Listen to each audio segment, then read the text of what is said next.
मदद करना चाहता था, लेकिन आज भी धोखा खा गया और एक चोर के हाथ में उसने रकम दे दी, सदके का माल चोर को दे दिया। जानबूझकर चोर को भी सदका नहीं दिया जा सकता है। आप जानते हैं कि आदमी चोरी करता है तो सदके का माल आप चोर को नहीं दे सकते, शरीयत में मना है। आप सदका सिर्फ गरीब को दे सकते हैं जो उसका मुस्तहिक हो, लेकिन इस आदमी ने तो धोखे से सदका दिया। लेकिन नीयत क्या थी? मैं किसी गरीब की मदद करूं, मैं किसी गरीब की मदद करूं। यह आदमी फिर घर आया, कहता है अल्लाह आज भी मैं धोखा खा गया, किसी गरीब की मदद करने के बजाय आज मैंने ये सदका और ये खैरात मैंने किसी चोर को दे दी। अय अल्लाह मेरे पास सदके का थोड़ा माल और बचा हुआ है, मैं आज निकलूंगा रात में, आज तो मेरी मदद फरमाना, आज किसी गलत जगह पर मेरा माल न जाने पाए, जरूरतमंद को पहुंच जाए। देखिए अमले सवाले किसको कहते हैं, इखलास किसको कहते हैं। क्या हमारे अंदर ये अमले सवाले पाया जा रहा है? क्या ये इखलास हमारे अंदर पाया जा रहा है? क्या ये जज्बा हमारे अंदर है? तो रात के तारीकी में तीसरे दिन भी निकला, तीसरी रात की सबका लेकर निकला। अब वो किसी गरीब को देख रहा है, उसकी नजर एक औरत के ऊपर पड़ी। उसने कहा बहन क्या बात? उसने कहा देखो मैं रात की तारीकी में अकेली हूँ, मुझे बहुत प्रॉब्लम है, घर के हालात ठीक नहीं है, इसलिए मैं निकली हूँ कि अल्लाह का कोई बंदा मेरी मदद कर दे। इस आदमी ने सोचा कि ये तो औरत है और औरत बेचारी इतनी मजबूरी में रात में तभी निकल सकती है जब वो मजबूर हो। इसने पूरा का पूरा सदके का माल निकाला और उस औरत को दे दिया। वो औरत चली गई। यह आदमी अपने घर आया, इबादत किया, सुबह तक जागा, सूरज निकलने के बाद फिर बाजार की तरफ गया। मार्केट में चर्चा हो रहा था, अल्लाह का कोई नेक बंदा आज भी धोखा खा गया। वो निकला किसी गरीब की मदद करने के लिए, लेकिन आज उसने किसी बदचलन फाहिशा एक तवाइफ की मदद कर दी है। अपना सदके का माल एक गरीब के बजाय एक जानिया और बदचलन औरत को दे दिया है, पेशावर औरत को दे दिया। ये आया अपने घर, कहता है अल्लाह जितना माल था मेरा तकसीम हो गया है, मैंने जानबूझकर अमीर को नहीं दिया, जानबूझकर चोर को नहीं दिया, जानबूझकर मैंने किसी वेश्या को, किसी तवाइफ को मैंने नहीं दिया। आए मेरे परवरदिगार, आए मेरे अल्लाह, मैंने जानबूझकर नहीं दिया। अगर तू मुझे सवाब न दे तो मुझे अजाब भी मत देना। अगर मेरे सदके को तू कबूल न करे तो आए मेरे परवरदिगार गलत जगह पर पहुंचाने का अजाब भी मुझे मत देना। अब रात में सो रहा है तो ख्वाब में क्या देखता है? बुखारी शरीफ की हदीस, ख्वाब में देखता है कि इससे कहा जा रहा है अय अल्लाह के नेक बंदे, तू तो किसी गरीब की मदद करना चाहता था, तेरे दिल में गरीब की मदद करने का जज्बा था, तूने चोर की मदद तो धोखे से की है, तूने तो अमीर की मदद धोखे से की है, तूने तो बदचलन औरत की मदद धोखे से की है। यानी तुझे पता नहीं था, तेरी नीयत तो गरीब को की मदद करने की थी। इस नीयत की वजह से अल्लाह ताला ने तेरे सदके को कबूल कर लिया है, अल्लाह ताला ने तेरे सदके को कबूल कर लिया और उन तीनों लोगों को भी हिदायत दे दी। अमीर ने भी गुनाह का काम छोड़ दिया और वो पैसा गरीबों में खर्च कर दिया, चोर ने भी चोरी से तौबा कर ली और वो पैसा गरीबों पे खर्च कर दिया, और जानिया बदचलन औरत ने अपने पेशे से तौबा कर ली और उस पैसे को गरीबों पर खर्च कर दिया। मेरे प्यारे साथियों गौर कीजिए, ये है अमले स्वाले। काम गलत कर रहा है लेकिन जानबूझ के नहीं कर रहा है, बल्कि धोखे से कर रहा है, लेकिन नीयत अच्छी थी, इसलिए अल्लाह तबारक व तआला ने इसकी नीयत की वजह से इसके सदक़े को कबूल कर लिया। आपकी नीयत अच्छी होनी चाहिए, नीयत, लेकिन नीयत अच्छी है तो जानबूझकर गलत काम आप करोगे तो वो गलत काम जायज नहीं हो जाएगा। मसलन हमारे पड़ोस में गरीब लड़की रहती है, बहुत गरीब, उसकी शादी होने वाली है, उसके पास कुछ नहीं है, हमें मालूम है कि फला जगह पर सुनार की दुकान है, हम सुनार की दुकान में घुस गए, चोरी की, उसका सोना वोना चुरा के लाए, लेकिन हमारी नीयत क्या है? हम इस सोने को अपने ऊपर खर्च नहीं करेंगे, अपने बच्चों पर खर्च नहीं करेंगे, बल्कि उस गरीब लड़की की शादी करवा देंगे इससे। देखिए हमारी नीयत अच्छी है, लेकिन हम जानबूझकर गलत काम कर रहे हैं। तो जानबूझकर अगर हम कोई गलत काम करेंगे, उसमें नीयत हमारी अच्छी होगी, तो वो बुरा काम हमारा अच्छा नहीं हो जाएगा। अगर धोखे से हम गलत काम कर रहे हैं और नीयत अच्छी है, तो अल्लाह रब्बुल आलमीन कबूल कर लेगा। मसलन सदका हम किसी गरीब को देना चाह रहे हैं और वो आदमी अपने आप को गरीब बता रहा है और हम धोखे से गरीब समझकर उसकी मदद कर रहे हैं, लेकिन वो अमीर आदमी है, तो अल्लाह रब्बुल आलमीन सदके को कबूल कर लेगा, क्योंकि हमारी नीयत गरीब की मदद करने की थी, अमीर की मदद करने की नहीं। धोखे से हमने किसी चोर को दे दिया, अल्लाह माफ कर देगा और उस सदके को कबूल भी कर लेगा और हमें माफ भी कर देगा। क्यों?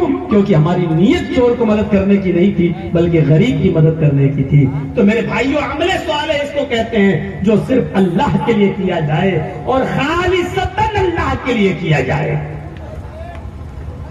आपने वो वाकया सुना होगा, जंगल में एक आदमी जा रहा है, ऊंट के ऊपर सामान लदा हुआ है, थक जाता है, एक जगह अपने ऊंट को दरख्त से बांध कर सो जाता है। आंख खुलती है तो देखता है ऊंट गायब, आंख खुलती है तो देखता है ऊंट गायब। पूरे जंगल में तलाश करता है, पूरे जंगल में तलाश करता है, लेकिन उसको ऊंट कहीं नहीं मिलता। कभी इस झाड़ी, कभी उस झाड़ी, कभी इस पहाड़ी, कभी उस पहाड़ी, हर जगह वो तलाश करता है, लेकिन उसको ऊंट कहीं नहीं मिलता। थक हार कर बेचारा, थक हार कर उसी जगह पर बैठ जाता है। आंख लग जाती है, जब दोबारा उसकी आंख खुलती है तो क्या देखता है, क्या देखता है कि ऊंट तो मेरा उसी जगह पर बंधा हुआ है। जब उसने ऊंट के सामान को देखा तो क्या देखता है, एक अनाज का दाना भी कम नहीं है, एक फल भी कम नहीं है, एक कपड़ा भी कम नहीं है। जैसा उसने ऊंट पर सामान को लादा था, बांधा था, वो सामान वैसा ही का वैसा उस ऊंट के ऊपर बंधा हुआ और लदा हुआ है। तो इसको देखते हुए खुशी में उसके पैरों के नीचे से जमीन सरक गई। वो मारे खुशी के ये उल्टे जुमले बोल दिया, मारे खुशी के उल्टे जुमले बोल दिया। और इन उल्टे जुमलों को सुनो, क्या है ये उल्टे जुमले? वो मारे खुशी के आसमान की तरफ देखता है और मारे खुशी के बोलता है, अल्लाहुम्मा अंता अब्दी व अना रब्बुक, अल्लाहुम्मा अंता अब्दी व अना रब्बुक। आय अल्लाह, वाकई तू मेरा बंदा है। देखिए अल्लाह को बंदा कह रहा है, अल्लाहुम्मा अंता अब्दी, अल्लाह वाकई तू मेरा बंदा है, व अना रब्बुक, और मैं तेरा रब हूं। कितने खतरनाक जुमले हैं। क्या कोई शख्स अल्लाह ताला को अपना बंदा कह सकता है?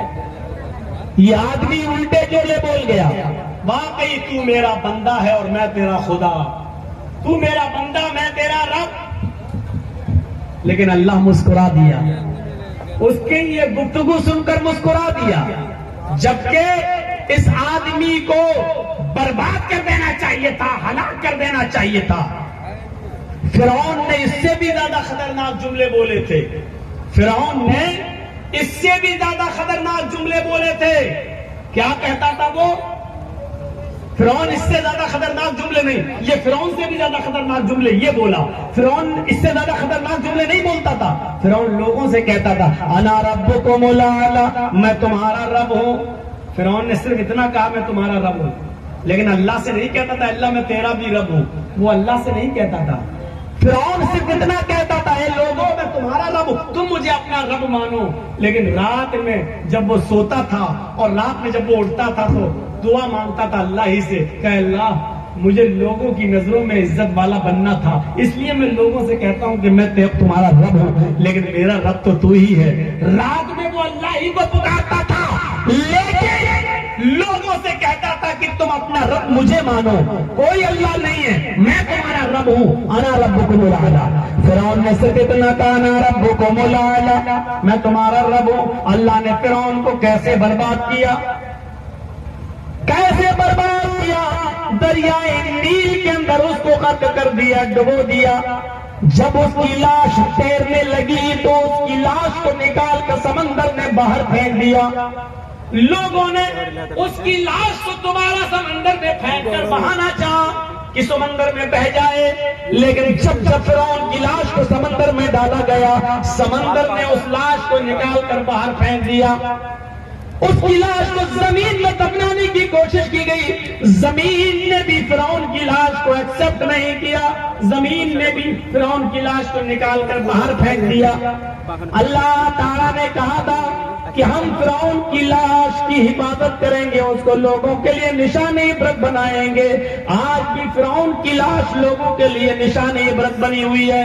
मेरे भाइयों, फिरौन को अल्लाह ने तबाह बर्बाद कर दिया और आज भी फिरौन की लाश निशान इबरत बनी हुई है। लेकिन फिरौन से भी ज्यादा खतरनाक जुमले बोलने वाला यह आदमी जिसने कहा अल्लाह वाकई तू मेरा बंदा और मैं तेरा खुदा, वाकई तू मेरा बंदा मैं तेरा रब। अल्लाह ने इस आदमी को न कोई सजा दी है, न इसको आजाद दिया है, न इसको गुनाह दिया है, बल्कि मुस्कुराया और इसको माफ कर दिया है। इसलिए कि दोनों में फर्क है। फिरौन जब लोगों से कहता था मैं तुम्हारा रब हूं, तो वो जानबूझकर कहता था, और इस आदमी ने जो कहा वाकई तू मेरा बंदा मैं तेरा खुदा, तो ये आमदन नहीं कहा, कसदन नहीं कहा, उसके दिल में ये नियत ही नहीं थी कि मैं अल्लाह को अपना बंदा कहूं, बल्कि मारे खुशी के वो समझ नहीं पा रहा है कि उसके मुंह से क्या निकल रहा है। मारे खुशी के कह गया तू मेरा बंदा मैं तेरा खुदा मैं तेरा रब। वो उल्टे जुमले, हालांकि कहना वो ये चाह रहा था,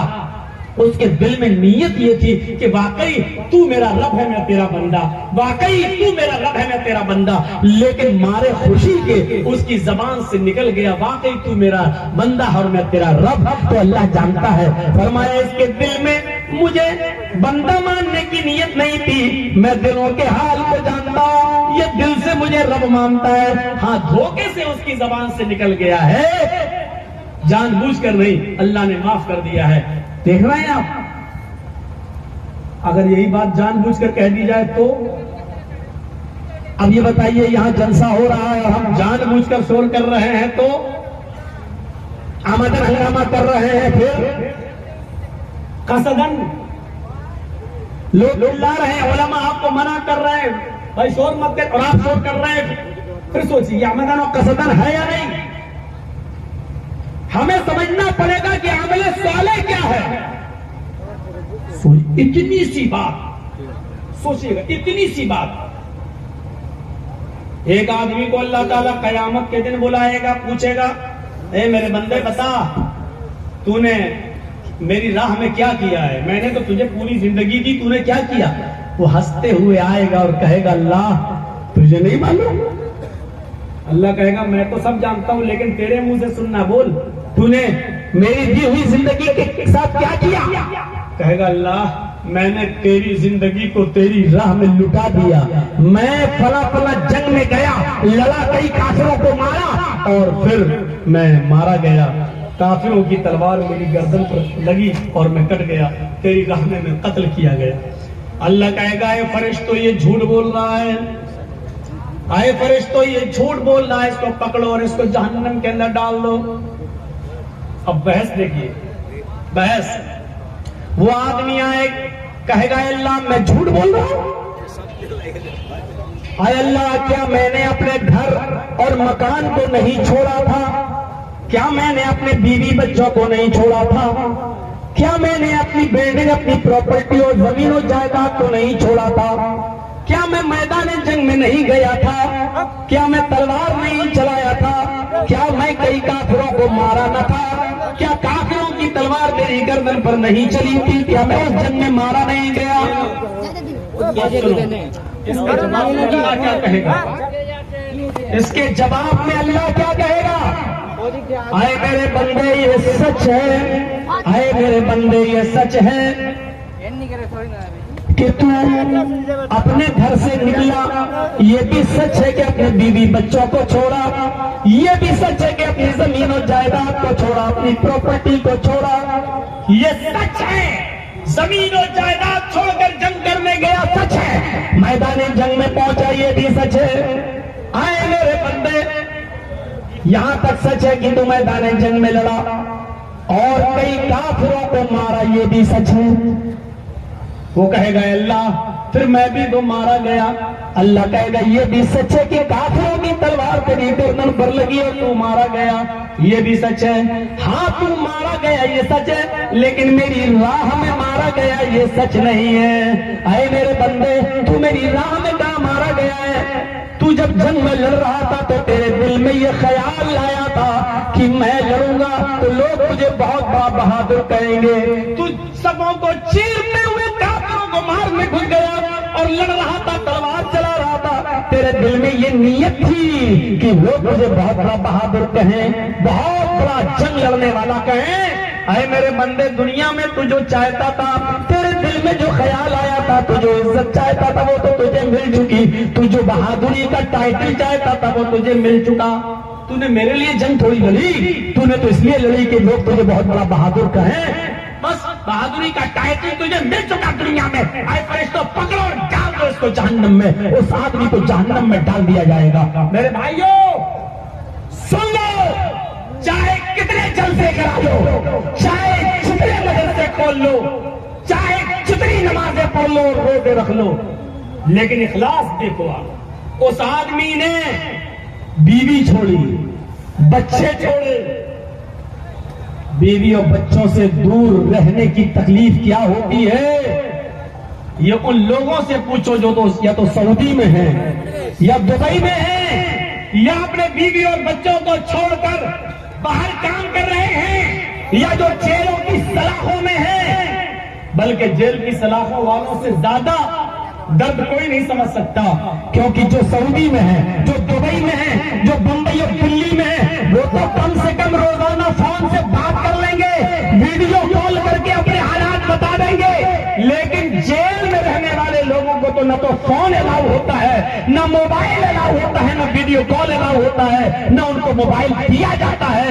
उनसे पूछो कि बीवी और बच्चों से दूर रहने की तकलीफ, माँ बाप से दूर रहने की तकलीफ क्या होती है। जहां ये दुआएं हुई कि अल्लाह जर्जी साहब की रिहाई का इंतजाम फरमा, अल्लाह अपने इस बंदे पर रहमो करम फरमा। मैं ऐसे मौलवियों को भी जानता हूं जिन्होंने ये दुआ की कि अल्लाह इनको कुछ दिन और जेल में रहने दे ताकि मेरी रोजी रोटी चल रही है वो चलती रहे। मैं ऐसे मौलवियों को भी जानता हूं और मेरे पास उसके प्रूफ हैं। मैं ऐसे मौलवियों को भी जानता हूं कि मेरी गैर मौजूदगी में, जो कभी मेरी मौजूदगी में जिनकी शक्लें नहीं दिखती थी, वो मेरी गैर मौजूदगी में बरसाती मेढक की तरह निकलने लगे। और जो हमारे बहुत नजदीक होने के बावजूद भी मेरे भाइयों हमारी शक्ल देखने के लिए हमसे मिलने तक नहीं आ सके। मेरे प्यारे साथियों, तसव्वुर करो कि केरल से लोग मिलने आए, कश्मीर से मिलने आए, हमसे मिलने के लिए लोग दिल्ली से आए, हमसे मिलने के लिए लोग झारखंड से आए, बिहार से आए, बंगाल से सबसे ज्यादा आए, यूपी के चप्पे चप्पे से लोग आए, उड़ीसा से मिलने आए, मेरे पास कर्नाटक से लोग मिलने आए, आंध्र प्रदेश से लोग मिलने आए, हमसे मिलने आए यहां से लोग। और कोई शख्स 3 किलोमीटर 5 किलोमीटर की दूरी पर हमारी जेल से रहकर हमसे मिलने ना आ सका हो। मेरे भाइयों तसव्वुर करो, ऐसे लोगों को भी मैं जानता हूं और ऐसे लोगों को भी मैं जानता हूं जिन्होंने बाकायदा दुआएं की हैं, अल्लाह 6 महीना और 1 साल और उनको जेल की सलाखों में रहने दे ताकि हमारी कम से कम रोजी रोटी हो जाए, हमारी कम से कम दुकान चल रही है तो चलने दो। हाय ये कौम किस हद तक गिर चुकी है और जा चुकी है। मुझे जब पता चला और जब मुझे दिखाया गया तो मैंने उनसे कहा कोई बात नहीं, चमारों की बद्दुआओं से भैंसें नहीं मरा करती हैं, कोई बात नहीं। अल्लाह भी वही दुआ कबूल करता है जो कबूल करने के लायक हो। दुआ करने का हक है सबको, लेकिन सुनने का हक अल्लाह का है, वो वही सुनेगा जो जिसको वो चाहेगा। चाहे तो इब्राहिम अलैहिस्सलाम को 85 साल तक बेटा न है, चाहे तो जकरिया को भाई जवानी में औलाद न दे, और बुढ़ापे में जब बाल सफेद हो गए हो तब अल्लाह ताला उनको बेटा दे। ये तो अल्लाह की कुदरत है। इतनी सी बात, बीवी छोड़ी बच्चे छोड़े, बीवी बच्चों को छोड़ के कोई आदमी मैदान जंग में चला जाए कितनी बड़ी बात है। उसने बीवी भी छोड़ी, बच्चे भी छोड़े, माँ बाप भी छोड़े, घर भी छोड़ा, मकान भी छोड़ा, फिर खेती छोड़ी, जमीन छोड़ी, जायदाद छोड़ी, फैक्ट्री छोड़ी, सब कुछ छोड़ा और मैदान जंग में गया लड़ा। कई काफिरों को उसने मारा भी, कई काफिरों को मारा भी, और मारते मारते खुद मर भी गया, कत्ल भी कर दिया गया। लेकिन इस कत्ल करने के, इस कत्ल होने के बावजूद जहन्नम में जा रहा है। गौर करो मेरे साथियों, गौर करो, इबादत की रूह को समझने की कोशिश करो, अमल को समझने की कोशिश करो, इखलास को समझने की कोशिश करो, अमले साले को समझने की कोशिश करो। बीवी छोड़ी, बच्चे छोड़े, माँ बाप छोड़े, जमीन छोड़ी, जायदाद छोड़ा, घर मकान छोड़ा, जंग में गया, कई काफिरों को मारा और फिर खुद मारा भी गया, सब कुछ हुआ, अपनी जिंदगी बीते बैठा। लेकिन इस सब के बावजूद वो कहाँ जा रहा है? जहन्नम के अंदर घसीटते हुए उसको लेके जाया जा रहा है। उसूल उसका क्या है? बीवी बच्चों को छोड़ने वाला, माँ बाप को छोड़ने वाला, घर मकान छोड़ने वाला, जमीन और जायदाद छोड़ने वाला, सब कुछ छोड़ने वाला, यहाँ तक कि अपनी शान तक को निछावर करने वाला कहाँ जा रहा है? जहन्नम में। उसूल क्या है? उसूल ये है कि जंग तो लड़ा है, जिहाद तो किया है, लेकिन नीयत ये थी कि लोग मुझे बहुत बहादुर कहें। देख रहे हैं, इतनी सी बात पर जहन्नम में जा रहा, जबकि उससे बड़ी कुर्बानी कोई दी। आप तो अभी 1 महीने 1.5 महीने के बाद बकरे की कुर्बानी दे देंगे, हैं? किसी बड़े जानवर की कुर्बानी दे देंगे, 7 लोग उसमें हिस्सा लगा लेंगे। आप जानवर, इसने तो बीवी की कुर्बानी दी, बच्चों की कुर्बानी दी, माँ बाप की कुर्बानी दी, भाई बहनों की कुर्बानी दी, चल दिया, घर मकान छोड़ दिया, जमीन जायदाद छोड़ दी, खेती बाड़ी छोड़ दी, फील्ड छोड़ दी, फैक्ट्री छोड़ दी, मैदान जंग में चला गया, लड़ा, कई काफिरों को मारा, उनको जहन्नम में पहुंचाया भी। लेकिन फिर एक काफिर की तलवार इसकी गर्दन पे चल गई और ये मर गया, ये शहीद हो गया। लेकिन इसके बावजूद जहन्नम में जा रहा, क्यों? सिर्फ इतनी सी बात पर कि इसने ये नहीं सोचा था कि इस पर सवाब मिले, बल्कि ये कहा था, काश लोग मुझे बहुत बड़ा बहादुर कहें, देखो लोग मुझे कितना बड़ा लड़ने वाला कहें। इतनी सी बात पर जहन्नम में चला गया, यानी पूरा जिहाद बेकार, पूरा जिहाद बेकार।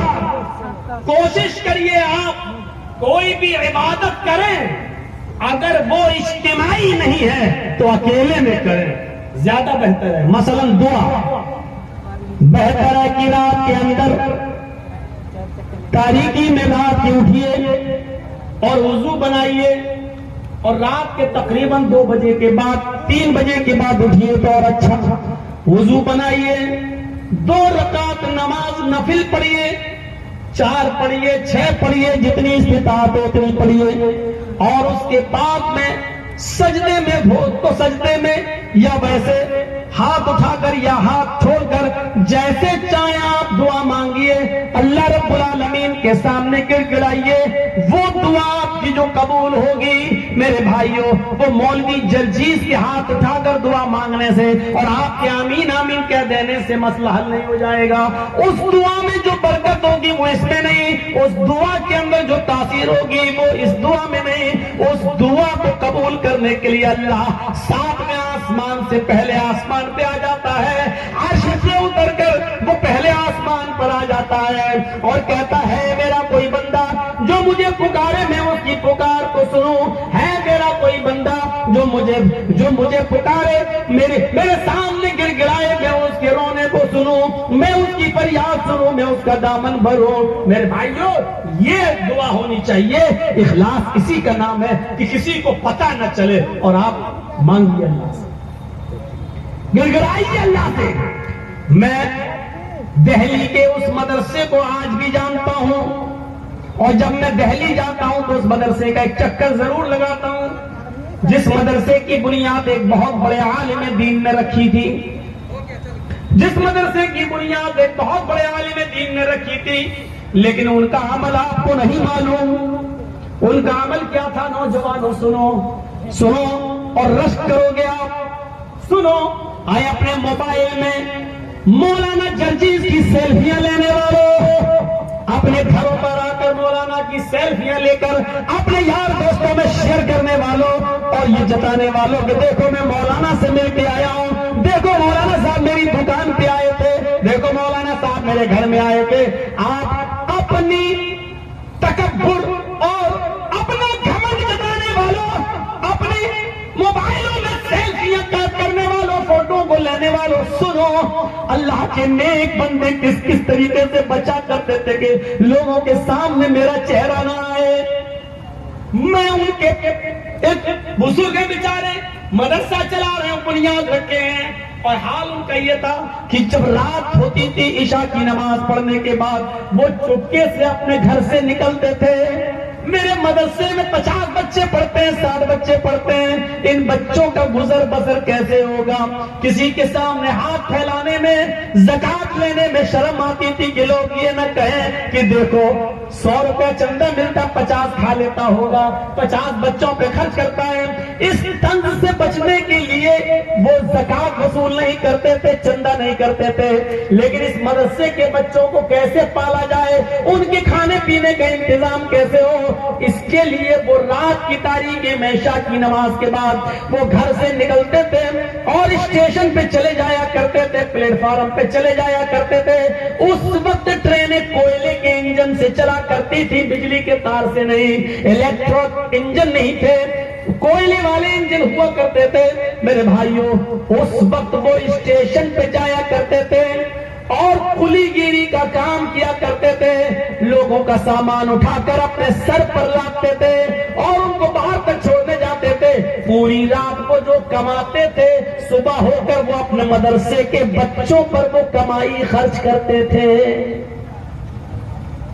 एक दिन आपके इसी बिहार से कुछ बच्चे पढ़ने के लिए गए, स्टेशन पर उतरते हैं दिल्ली के, रात के 10 बजे उनकी ट्रेन दिल्ली प्लेटफॉर्म पे पहुंचती है। इन बच्चों की नजर एक लंबी दाढ़ी वाले बुजुर्ग के चेहरे पर पड़ती है जो कुली के ड्रेस में है। इन बच्चों ने उसको बूढ़ा समझकर और कुली समझकर आवाज दी और अपना आदमी, अपना भाई समझकर आवाज दी, ए बाबा इधर आओ, कुली हो? हाँ। सामान उठाओगे? हाँ। लेके चलोगे? हाँ। क्या पैसे लोगे? बेटा कहाँ आए हो? कारे वो ये मदरसा है ना फला जगह, वहां हम पढ़ने के लिए जा रहे हैं, वहां में दाखिला लेना है। बेटा जो मर्जी हो दे देना। नहीं नहीं बाबा, पैसे बताओ कितने लोगे? बच्चों तुम पढ़ने आए हो, कुरान पढ़ने आए हो, हदीस पढ़ने आए हो, जो मन में आए दे देना, ना हो कोई बात नहीं, लाओ बच्चों सामान। वो लड़के कहते नहीं नहीं पहले पैसे बताओ। उन्होंने कहा मैंने बेटा कह तो दिया, जो तुम्हारी मर्जी होगी दे देना, रख लेंगे। और ये कहते कहते उसने उन बच्चों का सामान अपने सर पर लाद लिया और लाद कर वो सामान जब पहुंचा बाहर प्लेटफॉर्म के बाहर, उन बच्चों को कहा कि ये लो यहां से बस मिल जाएगी, इतने नंबर की बस, और फला फला जगह चले जाना। उन बच्चों ने पैसे निकाल कर उस बुजुर्ग की जेब में डालना चाहा। उस बुजुर्ग ने वो पैसा उन बच्चों के हाथ में थमाते हुए कहा, बेटा तुम लोग अल्लाह के नबी के मेहमान हो, कुरान सीखने आए हो, हदीस पढ़ने आए हो, क्या मुझे अल्लाह के रसूल के मेहमानों की इतनी भी खिदमत करने की तौफीक नहीं मिलनी चाहिए? मुझसे मुझे पैसा दोगे? क्या मुझे इतना भी सवाब लेने का हक नहीं है कि मैं फ्री में तुम्हारा सामान उठा दूं? तुम रसूलुल्लाह के मेहमान हो। और ये कहकर उनके पैसे वापस करके ये बुजुर्ग चल देता है कुली का काम करने। ये बिहार से जाने वाले बच्चे उस बुजुर्ग को देखते रहते हैं और उस वक्त तक अपना सामान नहीं उठाते हैं जब तक कि वो बुजुर्ग उनकी आंखों के सामने प्लेटफॉर्म से दूर नहीं हो जाता है, चला नहीं जाता है। मुझे मालूम है कि इस तकरीर के बाद भी सेल्फियां ली जाएंगी। ये सब बोलने के बावजूद भी बेशर्मी हमारी ढीठ पड़ चुकी है, वो छूटेगी नहीं।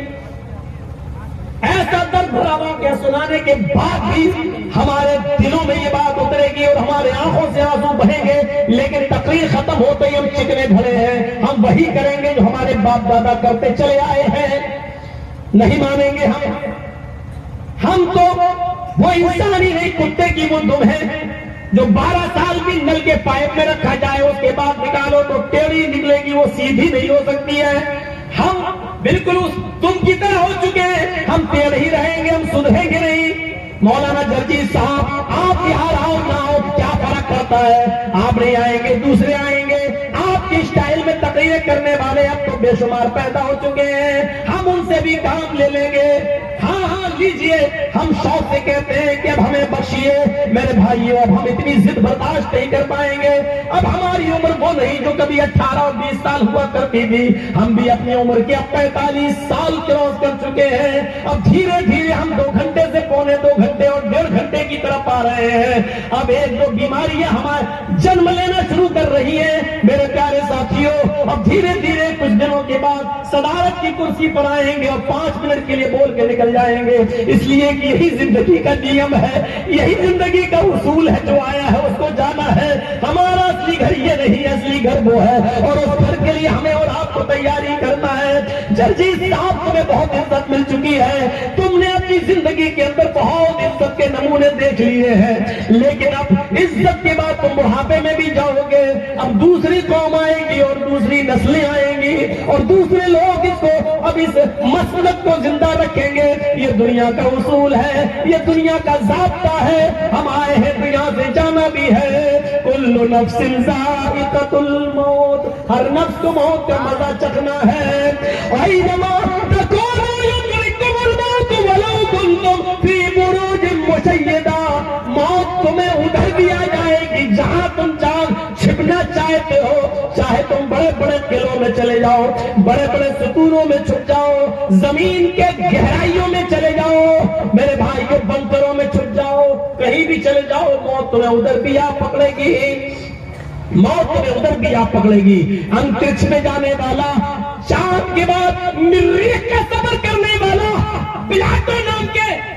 प्लाटो नाम के सैयारे पर सफर करने वाले का कनेक्शन जब दुनिया से टूट जाता है और जब वो आसमान से गिरता तो पूरी दुनिया में उसके लिए दुआएं हो रही हैं। मेरे भाइयों, आखिरकार वो फिजाओं में जाता है और गायब हो गया है, आज तक पता नहीं चला कि वो कहाँ है। तुम आसमान की बुलंदियों में चले जाओ, मौत तुम्हें उधर भी आ पकड़ेगी, तुम बंकरों में छिप जाओ, पूरे 10 साल तक छिपा रहा, अपने आप को बंकरों में छिप कर बचाया रहा, लेकिन देख लो एक दिन सद्दाम हुसैन भी किसी बंकर में पकड़ा ही जाता है और आखिरकार पकड़ा गया और फिर मुकदमा चला और तख्तेदार पे लटका दिया गया। ऐनमा तकूनु युद्रिकुमुल मौत, तुम जहां कहीं भी जाना चाहो चले जाओ, मौत तुम्हें उधर भी आ पकड़ेगी, मौत तुम्हें अपने शिकंजे में ले लेगी। मेरे भाइयों, उस आलिम को देखो जो रात में कुलीगिरी का काम कर रहा है, वो आंखों से ओझल हो गया और ये बच्चे बस पकड़ कर मदरसे चले आए। सुबह होकर इसी आलिम दीन को मदरसे में इंटरव्यू लेना था। 10 बजे जब ऑफिस खुलता है और बच्चे जब इंटरव्यू देने के लिए ऑफिस में कदम रखते हैं, इन बच्चों की नजर जब उस दाढ़ी वाली बुजुर्ग हस्ती पर पड़ती है तो पैरों के नीचे से जमीन लग जाती है। ये तो वो बुजुर्ग मौलाना है जो कल स्टेशन पर लाल रंग का कुर्ता पहनकर कुलीगिरी का काम करके हमारा सामान उठा रहा था और आज हमारा इंटरव्यू ले रहा है। आज हमारा उस मौलाना ने इंटरव्यू नहीं लिया, सिर्फ इतना कहा, मेरे बच्चों तुम मेहमान रसूल बनकर आए हो, तुम्हारे माँ बाप ने तुम्हें पढ़ने भेजा है, मैंने तुम्हारा एडमिशन कल रात ही में कर लिया है। जब तुम स्टेशन पर मिले थे मैं तुम्हें यहाँ से लौटाना नहीं चाहता हूँ। तुम्हारे माँ बाप ने जिन उम्मीदों से तुम्हें भेजा है बस उन उम्मीदों पे खड़े उतरना, कुरान और हदीस के सिपाही बनना, इस्लाम का प्रचार करना, तबलीग करना, तुम्हारा एडमिशन हो गया। और हाँ, कल जो वाकया तुम्हें स्टेशन पर नजर आया था उस वाकये को वही भूल जाना, मेरे किसी स्कूल के तालिब इल्म को वो मंजर मत बताना। मेरे बच्चों, तुम ही को मालूम है कि मैं कुली हूँ, किसी को मालूम नहीं है। मैं चाहता नहीं हूँ कि किसी को ये पता चले कि मैं कुली हूँ, और रात में जो कमाता हूँ वो दिन में अपने बच्चों पर खर्च करता हूँ। इस बात का इल्म मैं नहीं चाहता हूँ किसी को हो, इसका अज्र मैं सिर्फ अल्लाह से लेना चाहता हूँ, इसका सिर्फ मुझे अज्र अल्लाह का तबारक व तआला से चाहिए। उस बुजुर्ग आलिम के इंतकाल के बाद मेरे भाइयों, इन बच्चों ने उनकी आप बीती सुनाई और कहा कि वो तो रात में कुली का काम करते थे। इंतकाल के बाद ये इखलास है, वह अमल स्वालिहात, ईमान के साथ ये अमल स्वालिह चाहिए। ये अमल स्वालिह अगर हमारी जिंदगी में नहीं है तो बेकार है, बेकार है। चलते कराओ, चलते में शोर करो, रात में आंखें फोड़ रहे हो, काबे के रब की कसम कोई सवाब नहीं मिलेगा। उलमा की गुहार बैठो, खामोश हो जाओ, इस पर भी खामोश नहीं होते हो, और जलसा सुनने आए हो। ड्रामा बना दिया है आपने दीन का, नौटंकी बना दी है आपने इस दीन को। आपको अल्लाह के सामने जवाब देना पड़ेगा आज की इस रात की हरकत का। इस कुरान और हदीस को सुनाते वक्त तुम्हारी जो चीखें निकली और जो शोर हुआ, तुम्हारी शोर की वजह से कुरान को रोकना पड़ा, हदीस को रोकना पड़ा। क्या तुम्हारी आवाजें इतनी ऊंची हो चुकी है कि तुम्हारी ऊंची आवाजों की बुनियाद पर कुरान को रुकना पड़ेगा, हदीस को खामोश होना पड़ेगा? क्या तुम इतने बड़े इंसान हो चुके हो कि तुम्हारी चीखों पुकार के आगे कुरान बंद होगा, हदीस को रोका जाएगा? अरे डरो, कहीं अल्लाह का अज़ाब ना जाए, ये जमीन न फट जाए और इस जमीन के अंदर कहीं तुम धंस के मर न जाओ। अल्लाह के अज़ाब का इंतजार करो। आज तुमने वो शैतानी काम किया जो शैतान भी शायद सोच के हंस रहा होगा कि हमसे बड़ा काम तो आज ये हमारी ये इन लोगों ने कर दिया, इन नस्लों ने कर दिया है। हम जिस कुरान को कमजोर करना चाहते थे, इन लोगों ने खुद ही कुरान को कमजोर कर दिया। आज शैतान भी हंस रहा होगा तुम्हारी इस हरकत पर, इस हरकत पर। तसव्वुर करो मेरे भाइयों, क्या इतनी सी बात तुम समझते हो? इतनी सी बात नहीं है, ये बहुत बड़ी बात है। इखलास करो, अमल सालेह अपनाओ, इस बुजुर्ग आलिम दीन से कुछ सीखो, इस बुजुर्ग आलिम दीन से कुछ सीखो। तुम्हें नहीं मालूम, यहां बैठे हो 20 साल 22 साल की तकरीरें हो जाना एक आपको बड़ी अहमियत रखता है। इतनी लंबी मुद्दत तक कोई आलिम लोगों पर राज नहीं किया।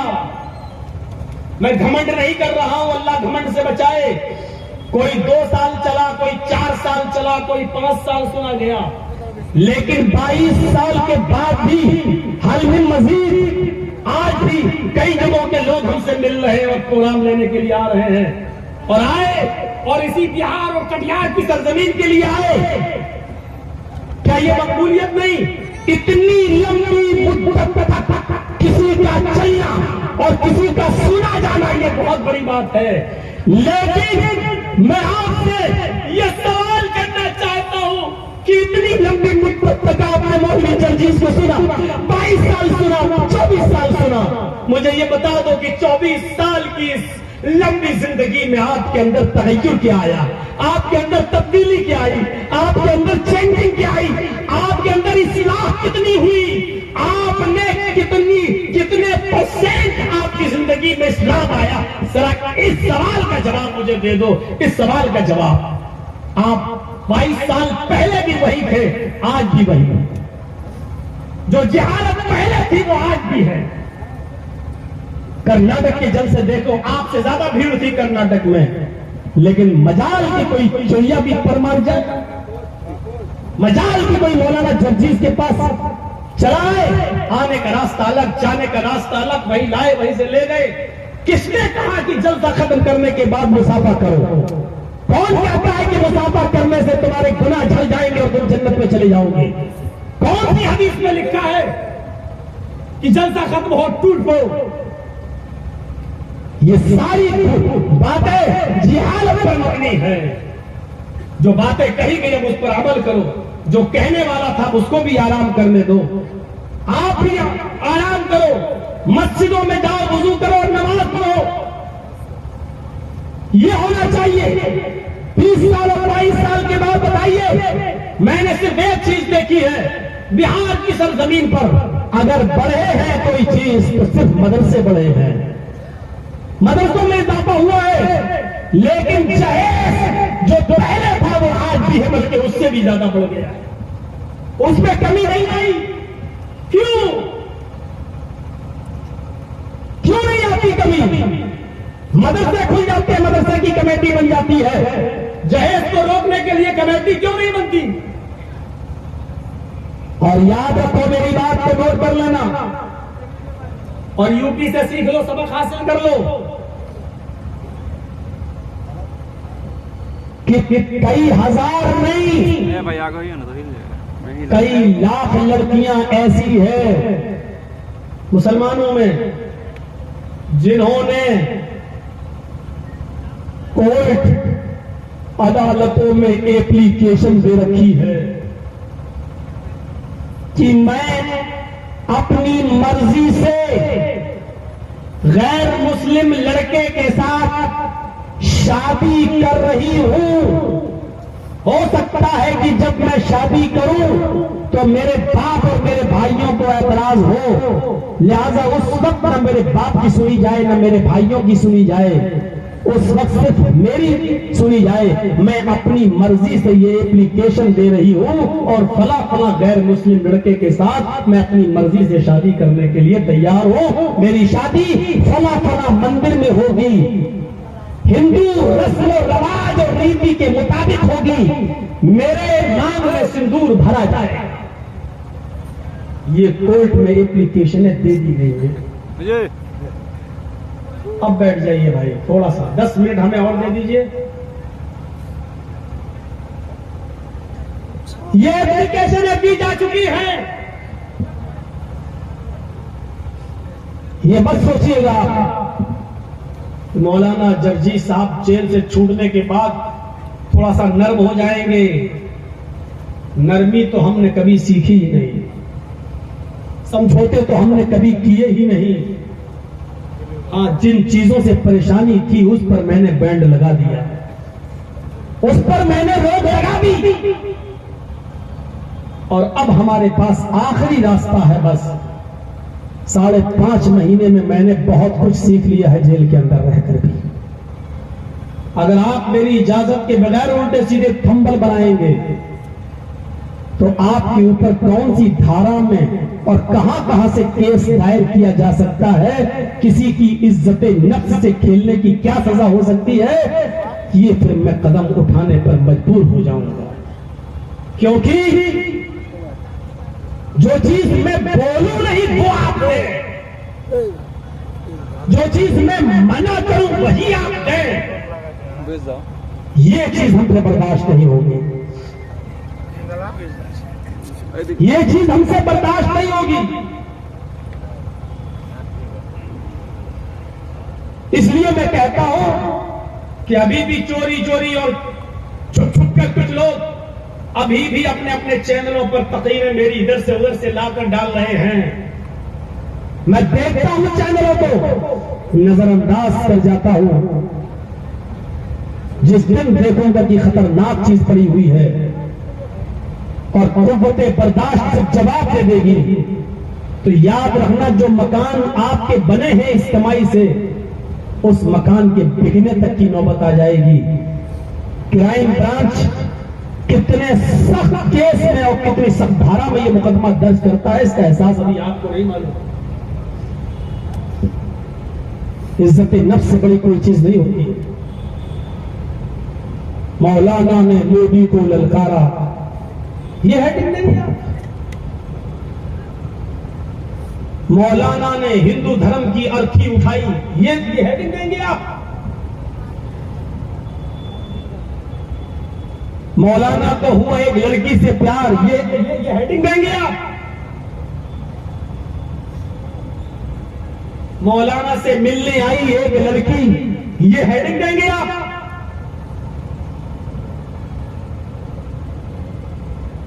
नंगी लड़कियों की तस्वीरें बनाएंगे आप पैसा कमाने के लिए, और कितना गिरेंगे आप?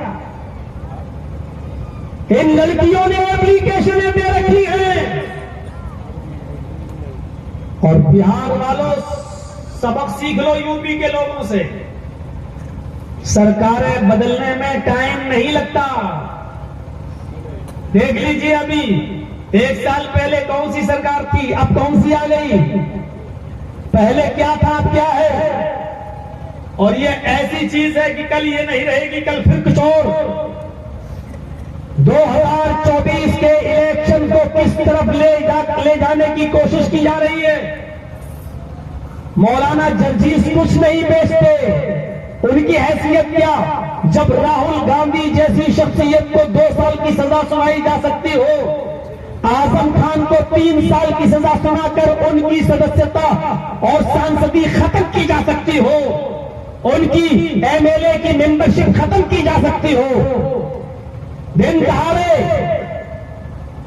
इलाहाबाद के धरती पर हॉस्पिटल ले जाते हुए रात की 10:30 और 11 के बजे के टाइम पर पुलिस की मौजूदगी में मर्डर और हत्याएं होने लगे। मेरे भाइयों, ये 2024 का जो जाल बिछाया जा रहा है वो किस तरह, पुलवामा हमले पर साजिश बेनकाब हुई, ये सब आप देख रहे हैं। अभी 2024 से पहले देखिएगा इस किस्म की हरकतें और भी होंगी, क्योंकि माहौल पूरा 80 और 20 के बीच कर दिया जाएगा। 20 को एक तरफ कर दिया जाएगा और 80 को एक तरफ कर दिया जाएगा। ये चीज, और आपको एक चीज बताऊं, मैंने अभी तक और आज तक जेल से निकलने के बाद अभी वो 2 मर्डर जो इलाहाबाद प्रयागराज में हुए हैं 2 भाइयों के, मैंने उस पर कोई तकरीर नहीं की, एक लफ्ज भी नहीं बोला, उसकी तरफ मैं कभी गया ही नहीं हूं, मैंने कोई इशारा भी नहीं किया है। लेकिन इसके बावजूद इसी इंडियन मिक्स वॉइस चैनल ने उसको भी दिया और क्या कहा, अतीक और अशरफ पर क्या बोले मौलाना जर्जीस। देखिए, सबसे ज्यादा मेरे बाप को रुलाने वाला ये चैनल है, सबसे ज्यादा मेरी मां की आंखों में आंसू लाने वाला ये आदमी, सबसे ज्यादा मेरे बीवी बच्चों को रुलाने वाला ये चैनल, और सबसे ज्यादा मुझे परेशानी में डालने वाला ये चैनल है। आप समझते हैं कि मैं 2-4 लाख रुपए में बिल करा के यहां आ गया हूं? आप नहीं जानते कि मेरा 5.5 महीने में और नीचे से ऊपर तक कितना खर्च हुआ है, आप सुन नहीं पाएंगे। आपके पैरों के नीचे से जमीन सरक जाएगी। कोई काम नहीं आता है। अगर आप ये सोचे कि फला फला आदमी कोई काम नहीं आता है,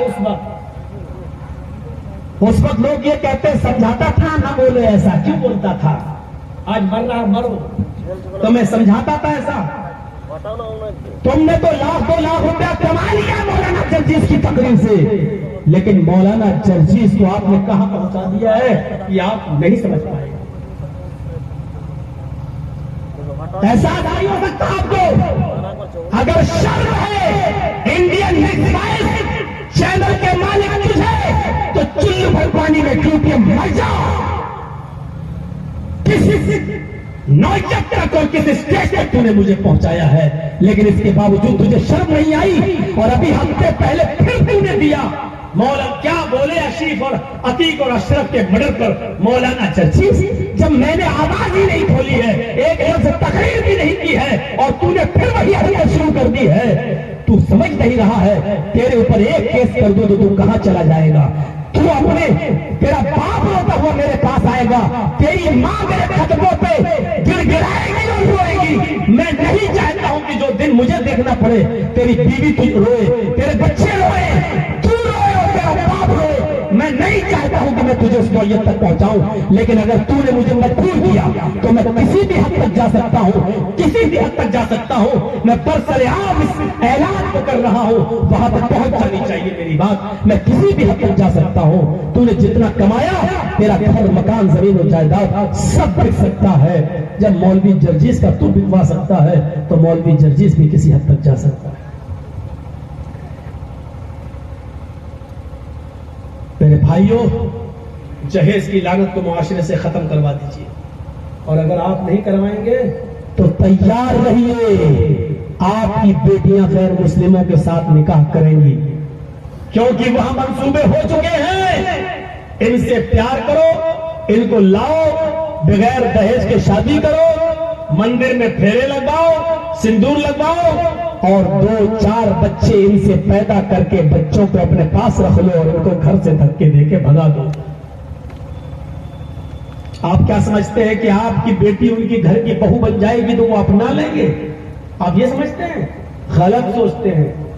जो कौम आज तक हरिजनों को नहीं अपना सकी, जो कौम शूद्र को आज तक नहीं अपना सकी, जिसके धर्म में आज तक शूद्र मंदिर में जाकर पूजा नहीं कर सकता, हरिजन उनके मंदिर में घुस नहीं सकता, वो हरिजन की थाली में खाना नहीं खा सकते, वो शूद्र के साथ बैठकर उनके घर में एक चटाई पर बैठ नहीं सकते।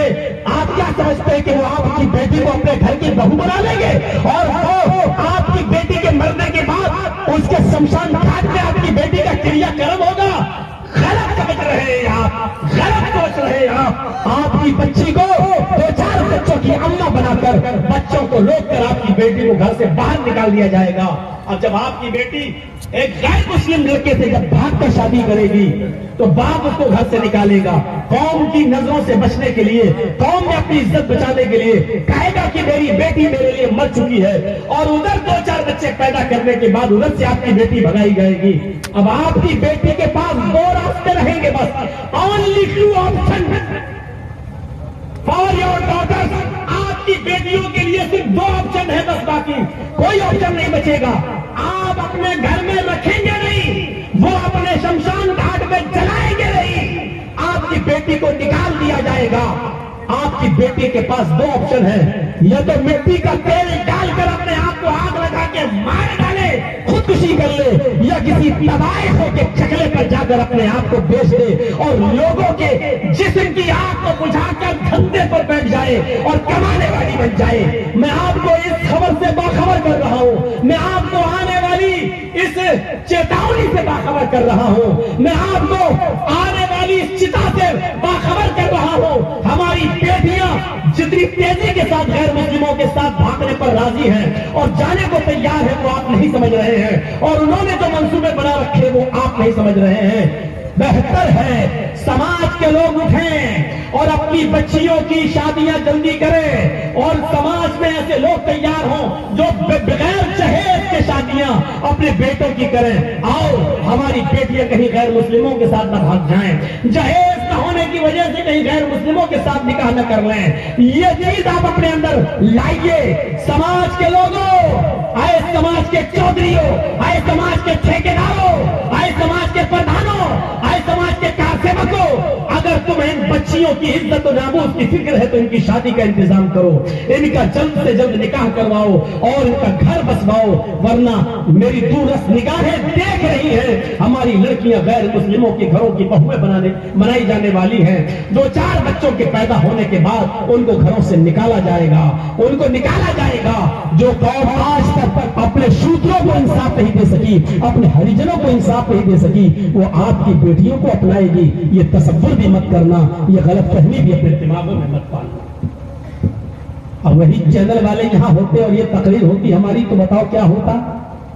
इस पर क्या थंबल बनाते और यूट्यूब पर क्या डालते, और पता चला कि जंजीर साहब जैसे यूपी पहुंचते, उसके बाद घर से पुलिस उठा के ले जाती और फिर भड़काऊ बयान में उनको अंदर कर देती। इनकी तो रोजी रोटी चल रही है। आप बदरुज्जमा साहब को देख लो, बेचारा मौलाना बदरुज्जमा साहब को डांट लगाना पड़ी चैनल वालों की। मौलाना अब्दुल गफ्फार साहब को देख लो, उनको कहना पड़ा, उनके साथ भी बदसलूकी हो रही है। जो उठे हैं बेचारे छोटे छोटे लोग जो अभी बड़ा बनना चाहते हैं, उनकी तकरीरें डालो, उनको मशहूर करो। हमें शोहरत की जरूरत नहीं, अल्लाह ने बहुत दे दी है, बहुत दे दी है। हमें तो अल्लाह ने इतनी इज्जत दी कि जब हम सऊदिया में हज करने के लिए गए, मौलाना हारून साहब और मौलाना असगर साहब हमारे साथ थे। पूछिएगा, मौलाना हारून साहब गवाह हैं। जब मैं खाने काबा में नमाज पढ़ रहा था तो एक आदमी मेरे बाएं तरफ मेरे बाएं तरफ नमाज पढ़ रहा था, पाकिस्तानी था। जब मैंने सलाम फेरा, इमाम हरम ने सलाम फेरा, सलाम वालेकुम रहमतुल्लाह। जब मैंने सलाम फेरा दाएं तरफ, और जब इमाम साहब ने बाएं तरफ सलाम फेरा, तो मैंने जब बाएं तरफ फेरा, लेकिन वो पाकिस्तानी आदमी बाएं तरफ सलाम ही नहीं फेर रहा, मुझे देखता चला जा रहा। तो मौलाना हारून साहब ने उसका चेहरा घुमा के कहा कि भाई इधर भी पहले सलाम फेर लो, ये वही है जो तुम समझ रहे हो। मौलाना जतीश साहब ने उसने लगाया, गले से और सीने से लगाया, और फिर हम लोगों को होटल ले गया, खाना आना खिलाया पाकिस्तानी होटल में। मैं आपकी शोहरत का मोहताज नहीं हूं, अल्लाह ने मुझे दी है, इज्जत दी है। और फेसबुक पर कुछ भी लिख डालो, कुछ नहीं कर पाओगे। तो ये आंधी है, ये सैलाब है, इज्जत और सरबुलंदी का जो अल्लाह की तरफ से मुझे मिला है। उड़ जाओगे अगर तुम मुझे जलील करने की कोशिश करोगे, मिट जाओगे तो खुद अगर तुम मुझे मिटाने की कोशिश करोगे। क्योंकि अल्लाह की तरफ से जब किसी को इज्जत और बुलंदी दी जा रही हो, उसको कोई मिटाना चाहेगा तो उस तूफान में, उस सैलाब में खुद बह जाएगा, उस सैलाब में वो खुद तबाह बर्बाद हो जाएगा, वो खुद मिट जाएगा, लेकिन मिटा नहीं सकता किसी को। मैं उस वक्त तक बाइज्जत रहूंगा। जेल में जाने के बाद फिर किसकी इज्जत रहती है? लेकिन जेल में जाने के बाद भी जिसको इज्जत हो, और जेलर उठ के आता हो जिसके लिए नमाज पढ़ाने के लिए अगर दिया जाता है इतने लोगों में, तो मुझे दिया जाता है कि लो आज के बाद तुम नमाज पढ़ाओगे। मेरे भाइयों, जो काम मैं यहाँ करता था वही काम मुझे ये अलग बात है कि यहाँ हजारों में करता हूँ, वहां 2, 4, 5, 6 लोग नहीं, 200, 400, 500 लोगों में करना पड़ता है, लेकिन काम वही होता है मेरा। मेरे भाइयों, अगर किसी के बीवी और बच्चे ना हो, तो मैं तो कह रहा हूँ, अगर किसी के बीवी बच्चे माँ बाप ना हो, तो जेल से ज्यादा सुकून कहीं नहीं है। जेल में अगर कोई टेंशन किसी को होती है तो सिर्फ माँ बाप की और बीवी बच्चों की। मेरे बाप बीमार हो, उनका इलाज कैसे होगा, मेरे बच्चों की फीस कैसे भरी जाएगी, बेटा बीमार होगा तो क्या होगा। और ऐसा हुआ 5.5 महीनों में मेरे घर में कौन कौन बीमार हुआ। मेरी बीवी जो अकेले कभी